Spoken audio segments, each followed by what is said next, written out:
नमस्कार दोस्तों, स्वागत है आपका हमारे चैनल TSW बंगाल मिरर में। भारतीय बिजनेस जगत और राजनीति से जुड़ी एक बहुत बड़ी खबर सामने आ रही है। द रिपोर्टर्स कलेक्टिव नाम की एक मशहूर खोजी पत्रकारों की संस्था ने एक सनसनीखेज रिपोर्ट जारी की है। इस रिपोर्ट के मुताबिक पिछले 2 सालों के भीतर बीजेपी शासित राज्यों में जितने भी कोयला बिजली यानी थर्मल पावर के बड़े और लंबे समय के टेंडर निकले, वो सारे के सारे अडानी ग्रुप ने जीत लिए हैं। आज के वीडियो में हम समझेंगे कि यह पूरा मामला क्या है, अडानी ग्रुप इससे कितने लाख करोड़ रुपए कमाने वाला है और इस पर खुद अडानी ग्रुप का क्या कहना है। आइए सबसे पहले इस रिपोर्ट के आंकड़ों को समझते हैं। रिपोर्ट बताती है कि मार्च 2024 से लेकर जनवरी 2026 के बीच देश में लंबी अवधि के लिए कोयला आधारित बिजली खरीद के कुल 12 बड़े टेंडर निकाले गए थे। ध्यान देने वाली बात यह है कि इन 12 टेंडरों में से 8 टेंडर उन राज्यों में थे जहां भारतीय जनता पार्टी यानी बीजेपी की सरकार है। और नतीजा क्या रहा? इन बीजेपी शासित राज्यों के सभी 8 टेंडरों को अडानी समूह ने या तो अकेले जीता या फिर किसी के साथ मिलकर संयुक्त रूप से अपने नाम कर लिया। वहीं दूसरी तरफ जिन राज्यों में विपक्षी दलों की सरकारें थीं, वहां अडानी ग्रुप को उतनी बड़ी सफलता नहीं मिली। अब बात करते हैं उस आंकड़े की जिसने सबको हैरान कर दिया है, यानी कमाई।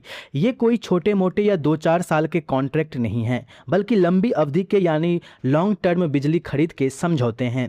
इस रिपोर्ट का अनुमान है कि साल 2024 से अब तक जीते गए इन कोयला बिजली कॉन्ट्रैक्ट्स की बदौलत अडानी ग्रुप अगले 25 सालों में कुल 13.27 लाख करोड़ रुपए से ज़्यादा का रेवेन्यू यानी कमाई करने जा रहा है।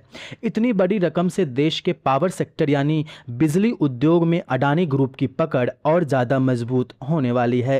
जाहिर है जब इतनी बड़ी रिपोर्ट आएगी तो सवाल भी उठेंगे, लेकिन इस पूरे मामले पर अडानी समूह का क्या कहना है, यह जानना भी बहुत ज़रूरी है। अडानी ग्रुप ने इन आरोपों और रिपोर्ट पर अपनी सफाई देते हुए कहा कि यह सब कुछ पूरी तरह से पारदर्शी यानी ट्रांसपेरेंट तरीके से और तय सरकारी नियमों के अनुसार हुआ है। कंपनी का कहना है कि उन्होंने सिर्फ बीजेपी शासित राज्यों में ही नहीं बल्कि गैर बीजेपी यानी विपक्षी दलों वाले राज्यों में भी टेंडर जीते हैं। साथ ही उन्होंने यह भी साफ किया कि बीजेपी शासित राज्यों में टेंडर जीतने वाली वे अकेली कंपनी नहीं है और बिजनेस कंपटीशन में नियमों के तहत ही उन्हें ये कॉन्ट्रैक्ट मिले हैं।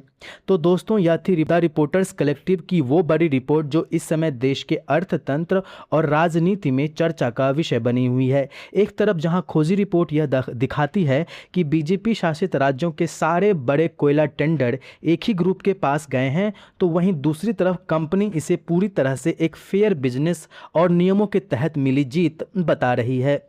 आपकी इस पूरी खबर पर क्या राय है? क्या आपको लगता है कि बिजली सेक्टर में किसी एक ग्रुप का इतना बड़ा दबदबा होना सही है? तो हमें कमेंट बॉक्स में ज़रूर बताएं। अगर वीडियो जानकारी से भरपूर लगा हो तो इसे लाइक करें और हमारे चैनल को सब्सक्राइब करना ना भूलें। तो मिलते हैं अगले वीडियो में, तब तक के लिए धन्यवाद।